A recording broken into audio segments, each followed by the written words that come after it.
me now is the New York Post immigration reporter. You know her well, Jennie Taer. Jennie, thank you so much for coming on the program here. And the big news here is that the House has passed its first immigration bill that would mandate the detention of more undocumented immigrants charged with crimes. Tell us about this bill. Who was opposed to it, and what sort of powers is this going to give the Trump administration as it tries to make good on its promise, much thwarted by Democrats, to get rid of the illegal alien problem in the U.S.?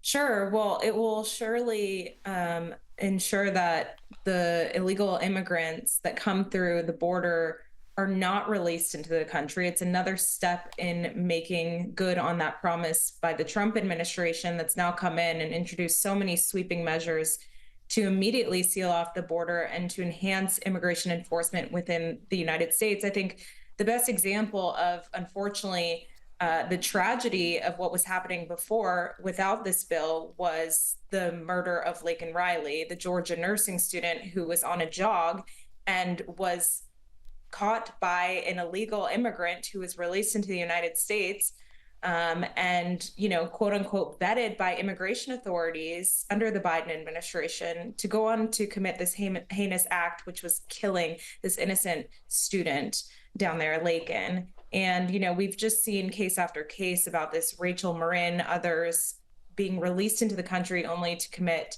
heinous crimes. And now we're seeing the other side of this, which is now ICE sweeping up more illegal immigrants, especially the hardened criminals. Yeah, and I mean, it's more major news, too. Apparently, the administration is considering deploying, and I think may have ordered, as many as 10,000 soldiers to the U.S.-Mexico border as part of the crackdown. It seems that he's remaining steadfast in his commitment here, but I've also heard that there are some concerns in the Pentagon about whether or not they can actually get those troops there, which seems like a bit of a bureaucratic impediment, given that it's a 2 million strong army. Sure. I mean, this is going to take some months to get, if they want 10,000 troops down there, to get 10,000 troops to the southern border. Now, there have been troops deployed to the border by the thousands for multiple administrations, including the last administration, the Biden administration. And what they tend to do down there is they are there for logistical support. They are there to free up Border Patrol agents who have been overwhelmed. Now, these new numbers show that not only is the Trump administration trying to allow Border Patrol to do their job, to chase illegal immigrants who are running from them, to process groups and push them back to Mexico, but it's also a show of force down there to kind of flex their muscles and say, we're not messing around here. We've designated the cartels as terrorist organizations, something that the Trump administration had floated during their last term. And now, Trump has made good on that promise. And so there's a lot of new changes, but this is a big, effort to kind of flex their muscles there. And tell me, too, about the Remain in Mexico policy, which has been reinstated here, because I think Australian viewers here would be very interested because, of course, we've had our own issues with people trying to come in and land and make their own asylum claims. This is saying you cannot come in and make your asylum claim and then just be released willy-nilly. Am I correct about that? Exactly. And immediately after Trump came into office, he signed a flurry of executive orders to ensure that catch and release and these other policies that have led to migrant crime in this country, that have led to that. So in the now new administration, what we're seeing is immediately migrants who cross the southern border illegally from Mexico are presented to Border Patrol. They are processed. They are immediately turned back to Mexico. There's no more you can claim asylum. There's no more you have a fear of returning to your home country. You're out.